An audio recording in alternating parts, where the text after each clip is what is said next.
was with my producer, Mike Korn. We were doing another story, and we got immediately 911s on our pagers. Jumped out of the car. I immediately started shooting, and all pandemonium broke loose. In the confusion of the second tower coming down, Mike ran one way and I ran another way.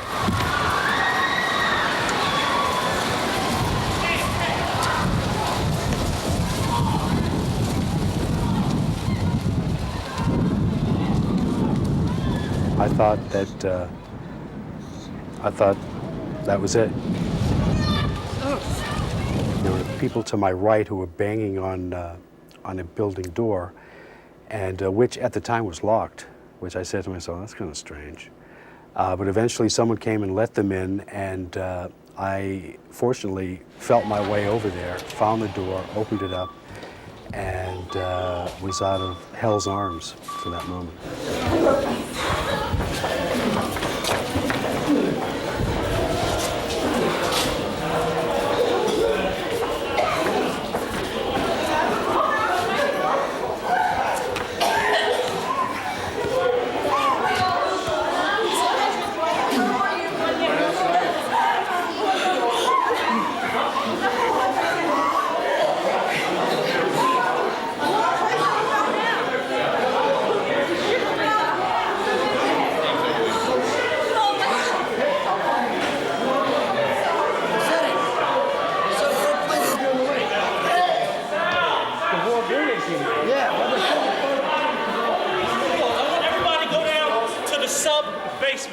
Get everyone to the sub-basement.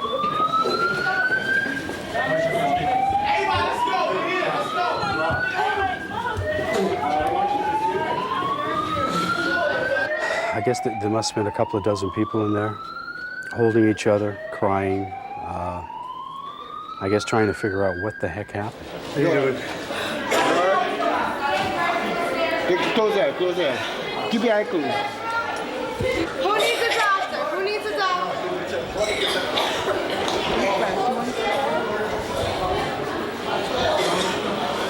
Could you walk? Get anything you can get. And then all of a sudden they said the building has to be evacuated. No! We all went up the stairs and out the door. And what I saw was apocalyptic. Where's the seaport? Right ahead.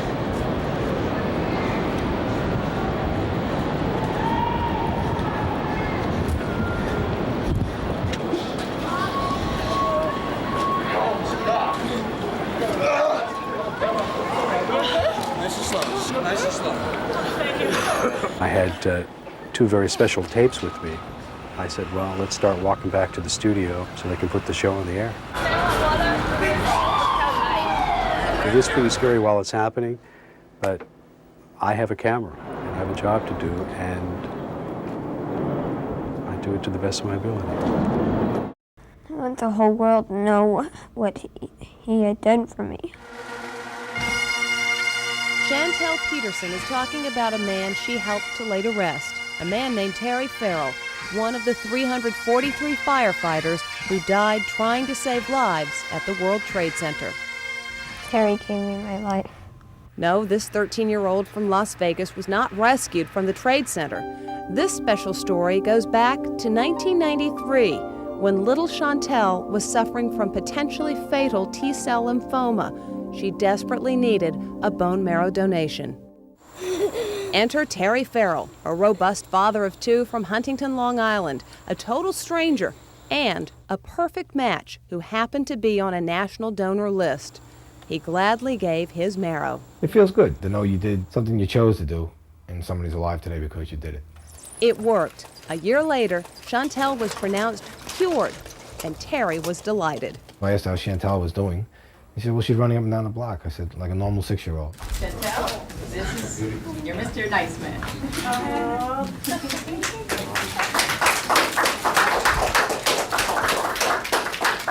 And when at last they met, it was a friendship for life between the grateful little girl and the fireman who knew just how precious life is. We work in a dangerous profession, and the one day you might walk out the door, you might not come home again. For Terry, that day was September 11th. Chantel will never forget how she got the tragic news from her mom, Sherry. She said that they had found his body, and I start smiling, and I go, "Is he okay?" And my mom said, "No." Chantel desperately hoped she could save Terry's life, as he had saved hers. She was getting ready for school, and she says, "Mom, is something wrong with Terry? Do I need to give him some blood or something?" I wish I could have told her yes. And so the Petersons made the long trip to Long Island for a final farewell to Terry, whose own children, TJ and Rebecca, mourn the man they remember as a devoted dad who always found time for them. I'm sad and angry at the same time because my hero was killed. Chantal gathered her strength to give a reading at the funeral service for the man who saved her life. I felt his warmth and just trying to prove that I could be as brave as he was. This is a medal Chantel will always treasure. It came from Terry's uniform, a memento of courage she'll always keep from the man who never made a big deal out of what he did for her. I don't go out and start telling everybody, "Yeah, pat me on the back, I'm a great guy here." It's like, because there's people who know I'm not that great all the time. But there's a young girl from Las Vegas who would disagree with those words when it comes to Terry Farrell, for whom Chantel has some final words of her own. I won't forget you, and I will always love you forever.